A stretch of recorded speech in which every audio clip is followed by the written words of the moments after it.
समझ रहे हैं आप क्या होगा? 40% सीटें नौकरियां सीधे बेची जाएंगी। आज यहीं बगल में आपका यूजी पीजी हॉस्टल है, कितने सपनों के साथ आंखों में सपने लेकर छात्र तैयारी कर रहे हैं, सब मिडिल क्लास फैमिली से हैं। राजधानी रांची में लोकतंत्र के चौथे स्तंभ तमाम मीडिया बंधु बहनियों का हार्दिक अभिनंदन स्वागत करते हैं। जैसा कि पिछले 1.5 साल से कंटिन्यू आंदोलन हो रहा है, इस आंदोलन के दरमियान तमाम मुद्दों को लेकर हम लोग आंदोलनरत हैं।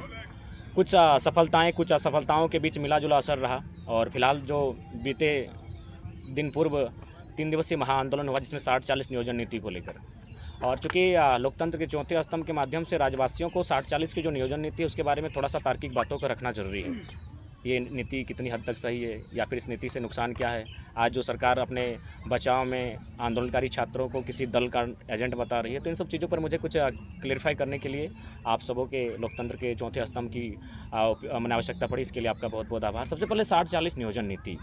देखिए, कोई भी राज्य भारत देश में जब राज्यों का अलग गठन हुआ तो सबसे पहले भाषा के आधार पर हुआ था और हम लोग की लड़ाई भी भाषा से प्रारंभ हुई, क्योंकि भाषा कहीं ना कहीं किसी मानव की सभ्यता संस्कृति का आधार होती है। यदि भाषा समाप्त हो जाती है तो वह समाज समूल नष्ट हो जाता है। आज उसके लिए असुरी जनजाति की बात करें, बिरहोरी की करें या फिर अन्य जनजातियों की बात करें जो आने वाले भविष्य में लगभग नग्न होने वाली हैं।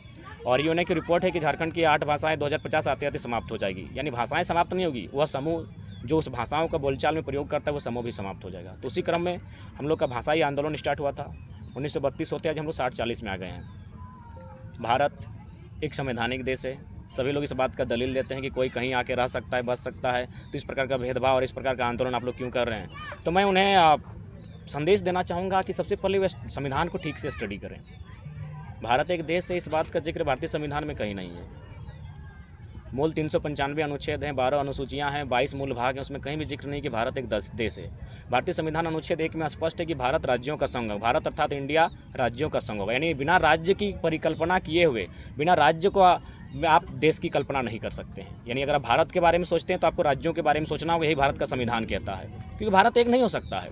लॉजिकली आप भावनाओं में एक कर सकते हैं, राष्ट्रवाद के नाम पे एक होने का चोला उड़ा सकते हैं, लेकिन लॉजिकली बात करेंगे तो भारत एक कभी नहीं हो सकता है। भाषा एक नहीं है, परंपराएं एक नहीं है, पहनने का तरीका एक नहीं है, खाने का तरीका एक नहीं है, गीत संगीत एक नहीं है। अरे उतना तो छोड़िए, जाति धर्म तो छोड़ देते हैं, भगवान एक नहीं है। यानी भारत अलग अलग, भारत को एक कैसे किया जा सकता है? सबको उन्नति का समान अवसर देके। सबको आप जब तक उन्नति का समान अवसर नहीं देंगे, भारत एक नहीं हो सकता, ना भारत खुशहाल हो सकता है। तो जब अन्य राज्य के लोग अपने क्षेत्रता के आधार पर आंदोलन करते हैं तो सब जायज़ होता है। 1953 में जब तमिलनाडु से कटकर तेलंगाना का, आंध्र प्रदेश का तेलुगु भाषी के लिए जब निर्माण हुआ तो कोई विशेष विवाद नहीं हुआ, ना पूरे देश ने इस बात को कहने का मैंने बात रखा कि भाई ये देश को तोड़ने की बात है। बॉम्बे, महाराष्ट्र और गुजरात 2 हिस्सों में टूटा, तब किसी ने कोई बयान नहीं दिया। अन्य राज्य भी अलग हुए हैं लेकिन कोई विवाद नहीं हुआ। अन्य राज्यों ने अपने लिए कानून बनाए, तब कोई विवाद नहीं हुआ। लेकिन झारखंड के लोग जब अपने अधिकार की मांग करते हैं तो ये विवाद क्यों आता है कि पूरा भारत एक है, पूरे भारत का जिम्मा मतलब भारत झारखंड के लोग लेके रखें, चाहे यहाँ की नियोजन नीति हो, चाहे यहाँ का स्थान नीति हो, पूरे भारत को ठिका लेके रखें हम लोग। 60-40 समझ रहे हैं आप क्या होगा? 40% सीटें नौकरियाँ सीधे बेची जाएंगी। आज यहीं बगल में आपका यूजी पीजी हॉस्टल है, कितने सपनों के साथ आंखों में सपने लेकर छात्र तैयारी कर रहे हैं, सब मिडिल क्लास फैमिली से हैं, खेती बाड़ी करते हैं इनके परिवार। माँ जेवर गिरवी रख कर भेजी है तो पिताजी घरों के पशु को गिरवी रख कर यहाँ तक भेजते हैं। और इस कंडीशन में आप 60-40 की बात करते हैं, 40% सीधे बाहर को बेच रहे हैं। और जब हम लोग आंदोलन करते हैं तब संविधान की बात करते हैं। अभी हम लॉजिकली बात करना चाहेंगे कि उड़ीसा का इंजीनियरिंग कॉलेज का फॉर्म आया, उसमें साफ शब्दों में लिखा है कि जो भी गवर्नमेंट कॉलेज है वो अन्य राज्यों के स्टूडेंट का एडमिशन ले ही नहीं सकते हैं। उनका एडमिशन केवल और केवल प्राइवेट सेक्टर में हो सकता है। तो जब उड़ीसा भी इसी संवैधानिक देश में है, वो यदि अपने लिए नियम कानून प्रावधान कर सकता है कि केवल और केवल उड़ीसा के ही छात्रों का एडमिशन होगा, हम तो नौकरियों पर आए हैं, वहाँ तो एडमिशन तक नहीं हो सकता है। चूँकि हमारे पास कागज़ भी है, चाहे तो हम लोग दिखाना चाहेंगे। लेकिन ये सरकार के लोग तो बोल रहे हैं कि टेम्पोररी तौर पर आया है ना, अभी उसके बाद में हमें जब ऑलरेडी 3600 टीचर की बहाली में अनुमान है कि 1200 टीचर बाहर के बन चुके हैं। पब्लिक डेटा कहाँ से आया? डेटा तो न्यूज़ वालों ने दिया है, तमाम न्यूज़ों में दिखाया गया है कि भाई बाहर के अभ्यर्थी बहुत मैक्सिमम संख्या से, जिला सहित दिखाया गया है। बाहरी कौन, स्थानीय कौन, यही डिफाइन नहीं है अभी तो।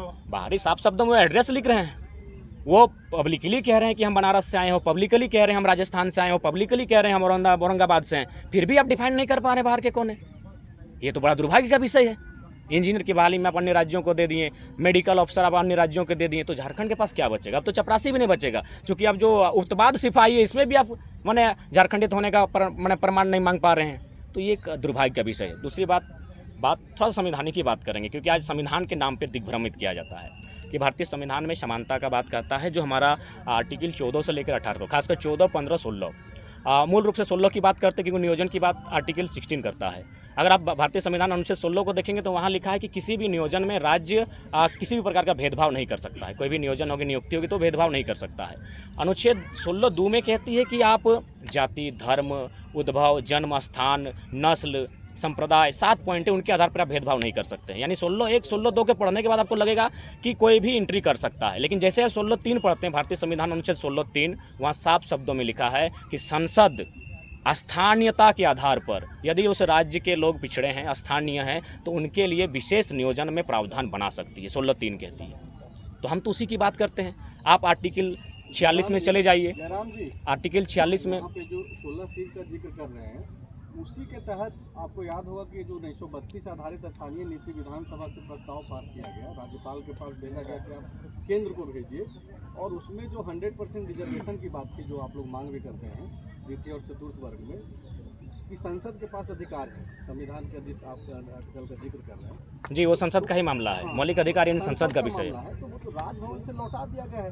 अभी जो समन्वय समिति की बैठक हुई गुरु जी के अध्यक्षता में, उसमें भी बात हुआ कि फिर से उसी बिल को जो है हम लोग फिर से भेजें। तो हम लोग भी लगातार वही कह रहे हैं कि आप फिर से भेजिए। हाँ। जो त्रुटियां हुई हैं उनको निराकरण करते फिर से भेजिए। आर्टिकल 6 बीजेपी से क्या सवाल आप लोगों के मन में है? क्योंकि देखिए, राज्यपाल ठीक है, संवैधानिक व्यवस्था है, लेकिन किस टाइप से व्यवस्था है सबको मालूम है। देखिए, उस पर हमारा ये जो चीज़ें लौट रही है और जो आप लोग मांग कर रहे हैं, तो रोड़ा जो बन रहा है लोग, उस पर कैसे समाधान होगा? जी, जेएमएम के बाद हम लोग बीजेपी पर भी आएंगे। उसके लिए हमारी रणनीतियाँ बन रही हैं। इस जब आंदोलन के लिए आए तो कोई बक्से नहीं जाएंगे उसके। तो जयराम महतो ये मान रहे हैं ना कि आप लोग के मन मुताबिक जो नीतियाँ बननी चाहिए, तो वो तो विधानसभा से प्रस्ताव बना करके भेजा गया। जो अधिकार हेमंत सोरेन के पास तो अधिकार नहीं है कि संसद भवन से जाकर के उनके पास। नहीं, मैंने ये तर्क, अभी हेमंत सोरेन की बात नहीं, मैंने ये तर्क दिया। लोग इस बात का भ्रम फैलाते हैं स्थानीयता के नाम पर कि आप राज्य के लिए किसी को भी ओपन रख सकते हैं। तो वही हम तर्क दे रहे थे कि उड़ीसा ने जब साफ शब्दों में लिखा है, बंगाल ने साफ शब्दों में लिखा है, तो हमारे पास एक कॉलम बनने में क्या समस्या है? कोई भी बहालियाँ अभी जो लेटेस्ट आई हैं वो तो साफ साफ लिखा है कि भारत का नागरिक हो प्लस बिहार राज्य का मूल निवासी हो, भारत का नागरिक हो, बंगाल का मूल निवासी हो। तो हम लोग भी झारखंड का मूल निवासी वही कॉलम की तो बात कर रहे हैं। दूसरा बात, नीति निर्देशक तत्व का जो आर्टिकल 46, उसमें भी लिखा है कि राज्य अपने राज्य के दुर्बल लोगों के लिए कानून बना सकता है। कहाँ? शैक्षणिक और आर्थिक स्थिति को प्रोत्साहन करने के लिए, दुर्बल लोगों के लिए। तो क्या हम लोग झारखंड के लोग सबल हो चुके हैं? ये अब राज्य का मसला है। नीति निर्देशक तत्व तो आर्टिकल 46 में लिखा है कि दुर्बल लोगों के प्रोत्साहन के लिए, आर्थिक और शैक्षणिक प्रोत्साहन के लिए आप नीति नियम बना सकते हैं। तो क्या हम लोग सबल हो चुके हैं? हम कितने सबल हुए? हम तो ज़मीनें बेचकर अपना गुजर बसर कर रहे हैं, तो हम तो सबल नहीं हुए हैं।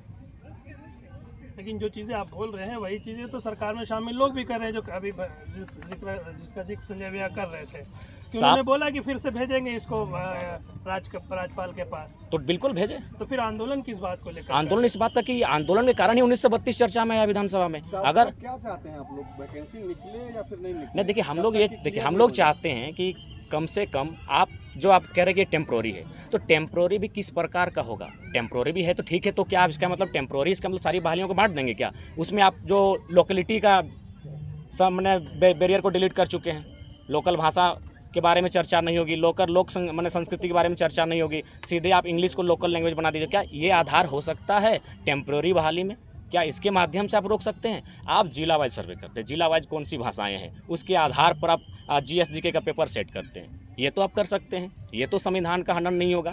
जिस प्रकार उड़ीसा अपने उड़िया लैंग्वेज को लेकर एक बैरियर बना देती है, आपके पास अब जिला वाइज सर्वे करके, जो इससे पूर्व होती थी यार, अब जो 2-3 भाषाएं, क्योंकि झारखंड में एक भाषाएं पॉसिबल नहीं है, तो इसीलिए मेरा मानना है कि आप जिला वाइज सर्वे करते हुए इस टेम्प्रोरी बहाली को भी लोगों के पहुँच से अन्य राज्यों की, और ये हम नहीं कह रहे हैं, चीफ जस्टिस ऑफ इंडिया पूर्व में M हिदायतुल्लाह ने भी साफ कहा है कि यदि राज्य चाहे तो विकसित राज्यों के अभ्यर्थियों के अतिक्रमण को रोकने के लिए कानून बनाए। टेम्प्रोरी में भी कानून बनता है। आप 40% बेच रहे हैं, बहुत समय लग जाए।